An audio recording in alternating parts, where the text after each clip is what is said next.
नमस्ते, जय हिंद दोस्तों। दुनिया वाले देख रहे हैं आप और मैं हूं ऋषिराज।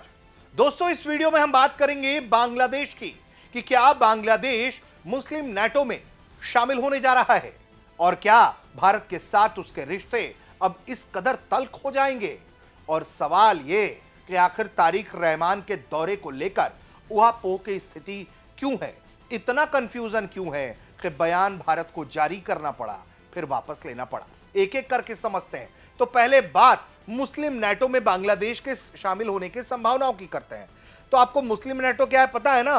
पाकिस्तान, तुर्की और सऊदी अरब का वो डिफेंस समझौता जिसे मक्का डिफेंस एग्रीमेंट का नाम दिया गया है और कहा यह जा रहा है कि किसी एक पर हमला हम तीनों पर हमला माना जाएगा।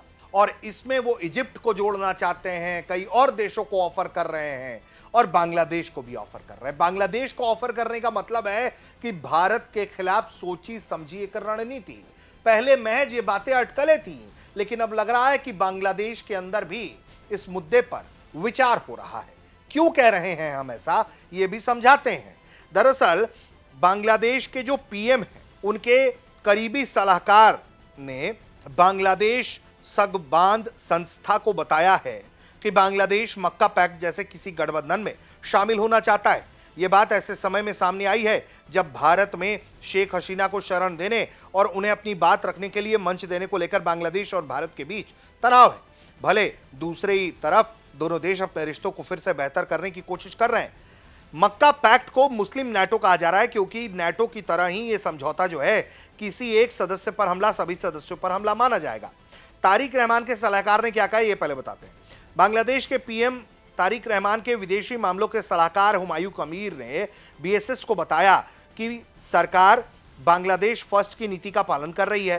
हुमायूं कबीर ने कहा कि सरकार अंतर्राष्ट्रीय स्तर पर एक संतुलित विदेश नीति अपना रही है जिसे के केंद्र में राष्ट्रीय हित है।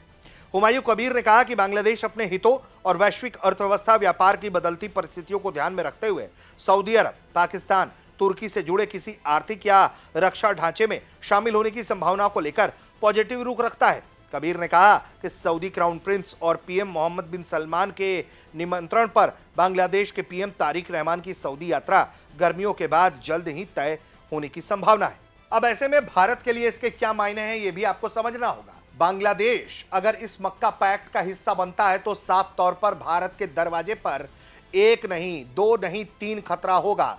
एक मोर्चा पाकिस्तान का, दूसरा मोर्चा चीन का, तीसरा मोर्चा बांग्लादेश का। और बांग्लादेश अगर पाकिस्तान के साथ इस तरह से साथ में चला जाता है तो यकीनन आप समझिए कि वो पाकिस्तान के दुश्मन का एक एक्सटेंशन है। और इसके ऊपर भी एक डबल टैप ये कि तुर्की भी इस पैक्ट का हिस्सा है, यानी कि तुर्की, पाकिस्तान, बांग्लादेश, इन तीनों का एक कॉकस, इस्लामिक कॉकस जो है वो भारत को ट्रबल पहुंचाने की यकीनन कोशिश करेगा और तमाम तरीके से भारत को परेशान करने की कोशिश करेगा। हालांकि भारत की जो डिफेंस कैपेबिलिटीज हैं, सुरक्षा कैपेबिलिटी हैं, वो तो आप देख चुके हैं कि कैसे पाकिस्तान थर-थर कांप गया जबकि उसने चाइना से लेकर तुर्की तक के हथियार इस्तेमाल किए, लेकिन कोई भी हथियार भारत का बाल बाका नहीं कर पाया। तो एक ये परिस्थिति है कि रिश्तों में तल्खी और तल्खी के बाद बांग्लादेश जो है वो भारत पर किस तरीके से एक तरीके से प्रेशर माउंट करने की कोशिश कर रहा है। और इन सब के पीछे बांग्लादेश का कहना है कि भाई शेख हसीना को आपने शरण दे दिया है तो ऐसे में भैया वो हमारे खिलाफ बोल रही है, ये हम बर्दाश्त नहीं करेंगे। भारत समझाने की कोशिश कर रहा है, लेकिन ठीक है, वहां राजनीतिक माहौल के हिसाब से वो अपनी विदेश नीति तय करना चाहते हैं तो ये उनके ऊपर है।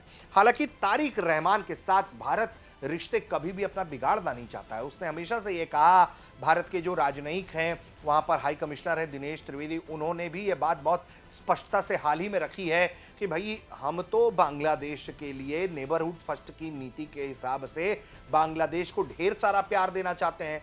भारत के हाई कमिश्नर ने साफ तौर पर कहा था कि ऐसा ऐतिहासिक स्वागत होगा, जोरदार स्वागत होगा कि बांग्लादेश जो है वो याद रखेगा ऐसी चीजों को, इतना बढ़िया स्वागत किया जाएगा तारिक रहमान का।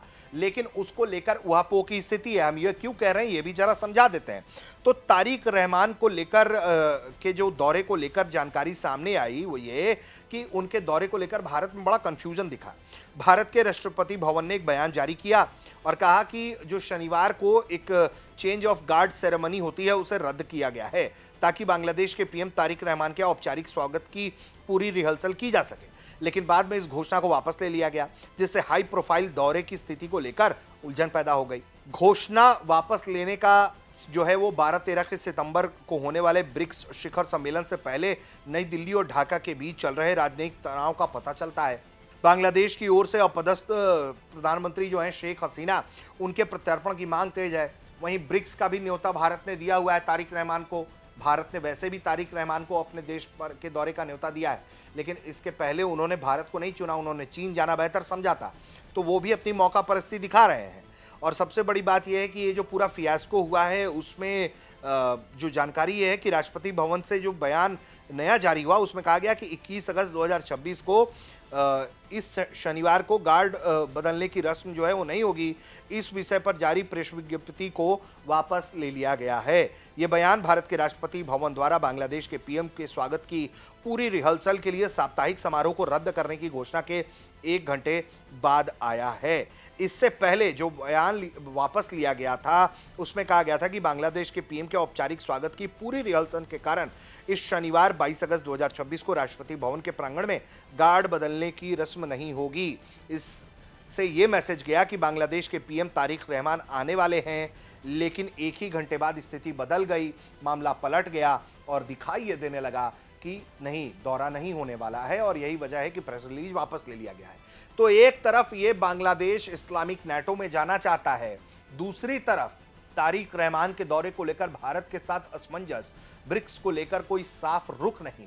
तो कुल मिलाकर देखा जाए तो एक तरफ भारत और बांग्लादेश के रिश्तों में जबरदस्त टकराव तनाव साफ तौर पर दिखाई दे रहा है, और दूसरी तरफ बांग्लादेश की सरकार के सलाहकार के मुताबिक, यानी कि उनके पीएम के विदेश मामलों के सलाहकार के मुताबिक, बांग्लादेश का जो दिल है वो मुस्लिम नेटो के लिए धड़क रहा है और उसकी तरफ वो जाने को ललायत भी दिखाई दे रहे हैं। हालांकि इस पर भारत क्या करेगा ये देखना होगा। फिलहाल भारत का इस पूरे मामले पर कहना है, जो ये मुस्लिम नेटो वाला बात है, कि उस पर हम नजर रखे हुए हैं, हम देख रहे हैं, अध्ययन कर रहे हैं कि इसका क्या असर हम पर भी हो सकता है। लेकिन क्या वाकई में बांग्लादेश, जिसकी आजादी के लिए हिंदुस्तान ने लड़ाई लड़ी, और किससे लड़ी? उस पाकिस्तान से जिसने जुल्म की सारी इंतहा पार कर दी थी बांग्लादेश के लोगों के खिलाफ, उस पाकिस्तान से लड़कर बांग्लादेश को आजाद कराया भारत ने। और आज उसी पाकिस्तान के साथ मिलकर मुस्लिम नेटो का ख्वाब बांग्लादेश में देखा जा रहा है। आप देख रहे थे दुनिया वाले। आपकी क्या राय है इस खबर पर, वो आप हमें कमेंट करके बताइए और देखते रहिए भारत तक।